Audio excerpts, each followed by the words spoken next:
We live in an era of broken launches, day one patches, and games that are forgotten 2 weeks after they release. But then there are the titans, the games that didn't just survive the last decade, they dominated it. I am talking about titles that launched 2 or even 3 console generations ago, but still play better, look better, and feel better than 90% of the AAA slop released in 2025. These are the 19 PlayStation games that aged like fine, expensive wine. If you missed them back then, you have zero excuses now. Let's dive in. It is honestly terrifying that this game originally came out on the PlayStation 3. Even without the fancy PS5 remake graphics, the core gameplay loop has aged perfectly because Naughty Dog focused on weight and desperation rather than just shooting. In most action games, you feel like a superhero with unlimited ammo. Here, you feel like a tired survivor. Every single bullet feels precious. When you aim your revolver, the crosshair sways because Joel isn't a soldier. He is just a man trying to survive.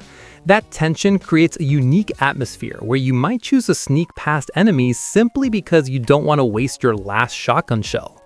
But the real reason this game hasn't aged a day is the dynamic between the characters during gameplay. It isn't just about the cutscenes, it is about the quiet moments while you're exploring an abandoned house, looking for supplies. The way that characters talk to each other, make jokes, or react to the horror around them builds a bond that feels completely natural. The AI also holds up incredibly well. Enemies will flank you, communicate with each other, and beg for their lives when you corner them. It creates a level of immersion that makes the combat feel disturbingly real, ruining other story-driven games for you because nothing else hits this emotional note. Rockstar Games released this title on the PS3, then the PS4, and then the PS5, and somehow it still embarrasses modern open-world games released today. How is that possible? It comes down to the physics engine. GTA 5 uses the Euphoria physics engine, which simulates how a human body reacts to impact in real time. If you punch a pedestrian in other games, they play a canned animation. In GTA 5, they stumble back, try to regain their balance, trip over a curb, and fall naturally. That level of detail makes a chaotic sandbox feel infinitely replayable because no two accidents or fights ever look exactly the same. And let's talk about the map of Los Santos. It is a masterclass in level design. You have the dense, satirical city life that parodies American culture perfectly, from the fake radio ads to the corrupt government agents, but then you can drive north into the desert and mountains, and it feels like a completely different game. The ability to switch between 3 different protagonists instantly was a tech miracle in 2013, and it keeps the pacing fresh today. You never get bored because if you get tired of the city, you can just switch to the character living in the desert.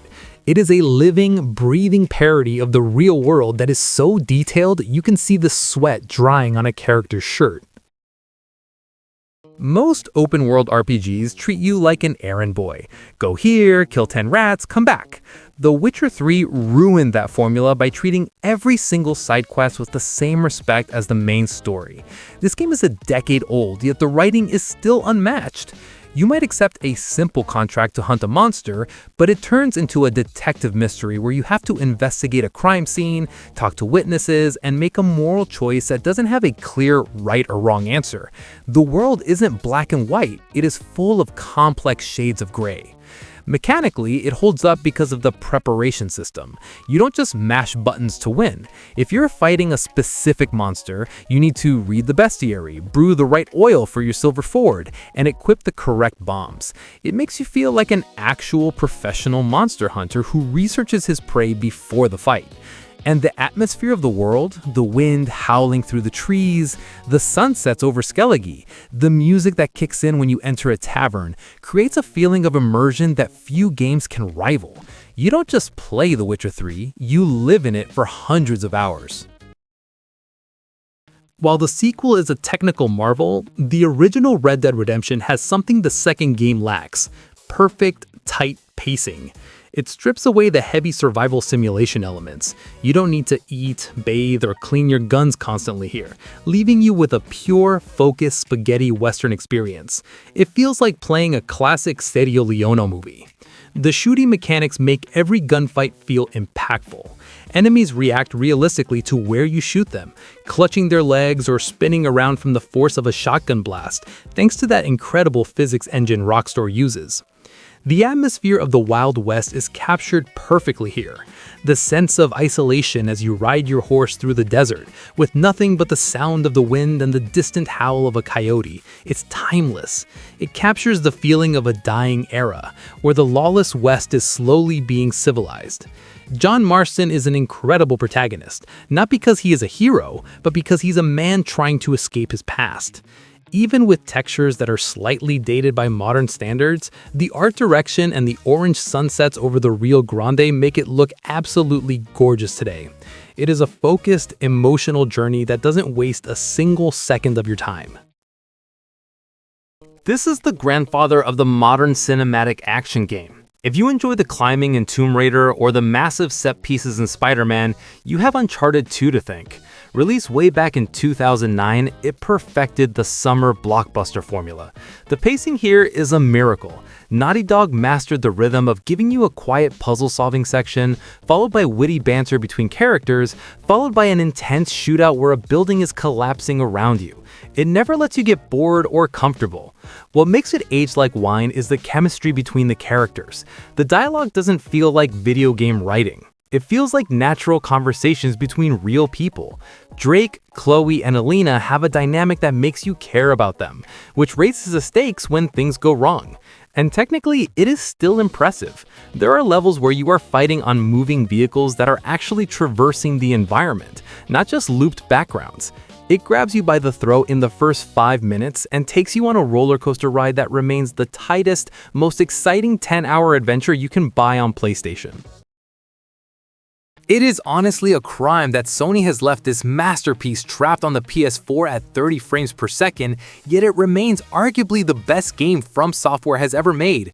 The reason it feels so modern today is the rally combat system. In most games, when you get hit, your instinct is to run away and heal. Bloodborne forces you to do the opposite. When an enemy hurts you, you have a split second to attack them back and steal your health. This simple mechanic changes your entire psychology. It turns you from a scared victim into a ferocious hunter. You are constantly pushing forward, dancing with death, and playing aggressively because hesitation is what gets you killed. And then there is the atmosphere of Yharnam. It is arguably the best designed city in gaming history. The gothic architecture, the wet cobblestone streets, and the distant screams of beasts create a vibe that no other game has matched. The level design wraps around itself perfectly. Opening a rusted gate after an hour of struggle and realizing it leads back to your starting lamp is a feeling of pure relief. Even without a 4K update, the art direction is so strong and the creature design is so horrifying that you stop noticing the technical limitations after 5 minutes. It is terrifying, fast, and satisfying in a way that modern action games still can't quite figure out. This is the game that changed the industry forever. Before Dark Souls, games were becoming interactive movies that held your hand and told you exactly where to go.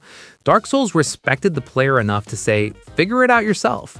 But the reason it aged like wine isn't just the difficulty, it is the world design. The map of the first Dark Souls is a masterclass in interconnectivity. You don't just teleport around a flat map, you physically travel deep into the earth, fight through a poison swamp, climb a massive fortress, and then kick down a ladder that somehow leads you right back to Firelink Shrine. That aha moment of realizing how the entire world connects vertically is something even its own sequels struggle to replicate. The combat also holds up because it is deliberate. You cannot button mash here. Every swing of your sword has weight, and every time you raise your shield, it costs stamina. It forces you to learn the rhythm of every enemy, treating every fight like a puzzle. It feels more like a rhythm game than a standard RPG sometimes. The graphics are technically dated, but the feeling of conquering a massive boss that seemed impossible 10 minutes ago, that feeling is timeless. It taught a generation of gamers that failure is just part of the learning process. It has been released on every device known to man, from the PS3 to a smart fridge. But let's be real, we keep playing it for a reason. Skyrim represents absolute freedom.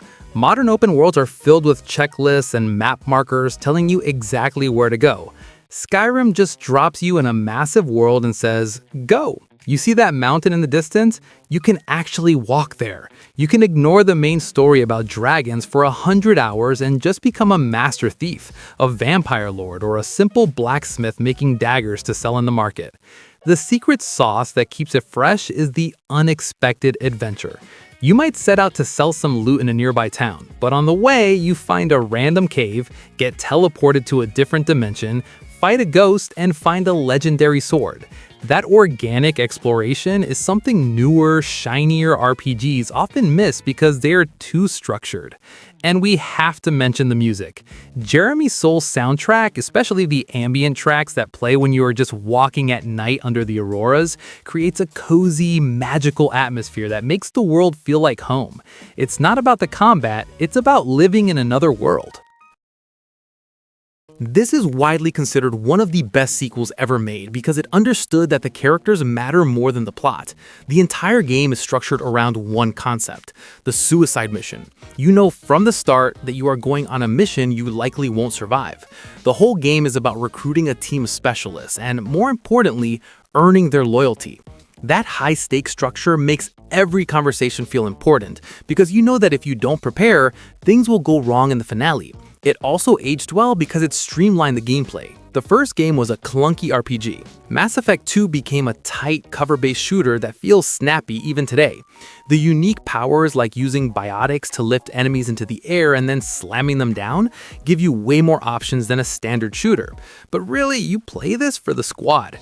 Garrus, Tali, Mordin, these aren't just NPCs with scripted lines. They feel like real friends with their own problems and personalities. The writing is so sharp and the universe is so well built that even 15 years later, players still debate the choices they made in this game. The story might be unfinished and confusing for some, but Metal Gear Solid 5 has arguably the best stealth gameplay ever created. It is the ultimate sandbox. The game gives you a massive list of tools: decoys, cardboard boxes, tranquilizer guns, airstrikes, and even weird balloons that extract sheep, and lets you solve problems however you want. You want to sneak in at night during a rainstorm and put everyone to sleep? Go ahead. You want to ride in on a tank with a rocket launcher while blasting 80s pop music on your cassette player? You can do that too. The Fox engine is a miracle of engineering. The controls are incredibly smooth. Snake moves exactly how you want him to, transitioning from a sprint to a crawl instantly. But the best part is the enemy AI. The game learns from you. If you keep shooting enemies in the head, they start wearing helmets. If you attack at night, they start using night vision goggles. It forces you to constantly change your tactics. No other stealth game adapts to the player like this. It proves that gameplay is king, even if the cutscenes are a bit weird. Most shooters from 2007 feel unplayable today, but BioShock feels like it was released yesterday. Why? Because it isn't trying to look realistic. It is trying to look stylized. The Art Deco architecture of Rapture, the neon signs under the water, the brass statues, the leaking glass tunnels, creates an atmosphere that is timeless. The game begins with one of the best openings in history, a plane crash in the middle of the ocean. There is no cutscene, you just swim to a lighthouse and descend into madness. That seamless transition from reality to nightmare grabs you instantly. Mechanically, it holds up because of the plasmid system.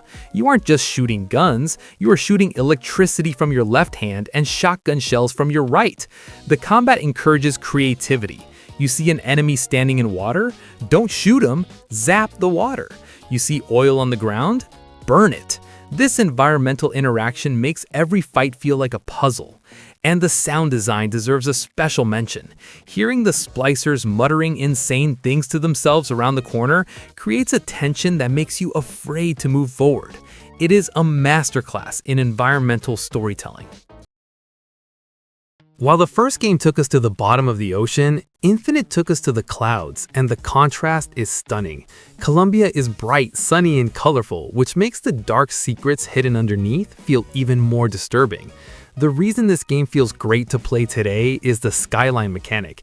You have a magnetic hook on your arm that lets you ride roller coaster rails in the middle of combat.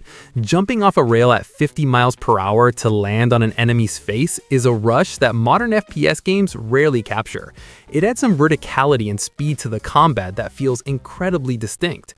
But the real star here is Elizabeth. She is arguably the best AI companion ever programmed. In most games, escort missions are a nightmare because the character gets stuck or dies constantly. Elizabeth takes care of herself. She finds you ammo when you're low, tosses you health packs when you are dying, and points out secrets you missed. She feels like a partner, not a burden.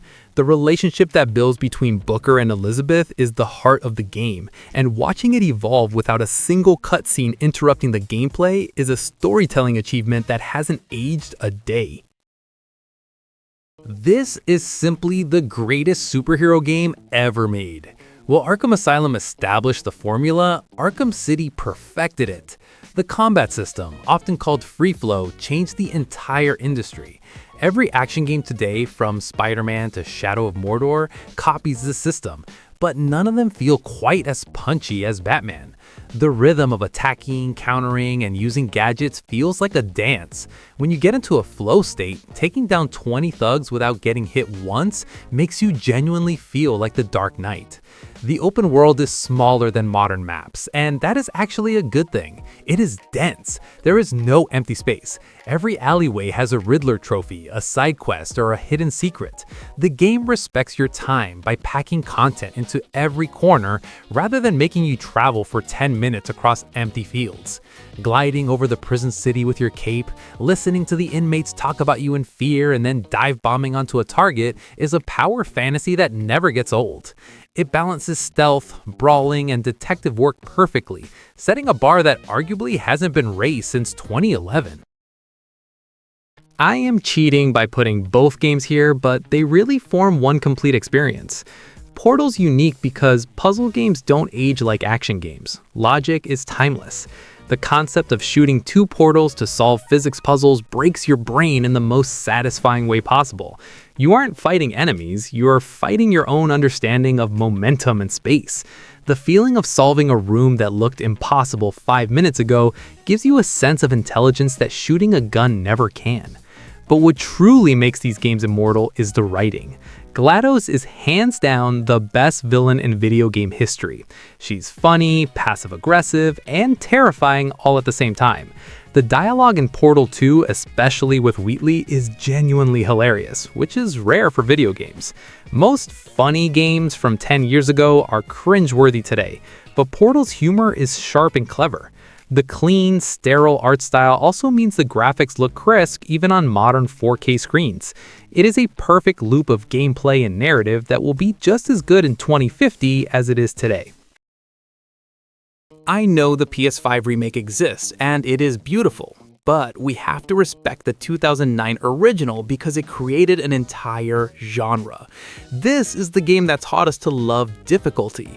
While other games in 2009 were adding checkpoints every 5 seconds, Demon's Souls dared to send you back to the start of the level when you died. It created a sense of tension and risk that had been missing from gaming for years. Every step forward felt like a victory because the punishment for failure was so high. The atmosphere in the original game has a specific grime and darkness that is unique. The Tower of Latria level, with its ringing bells and claustrophobic prison cells, is still one of the scariest locations in any RPG. The boss designs were also experimental and weird. Some were puzzles, some were massive spectacles, and some were tragic figures.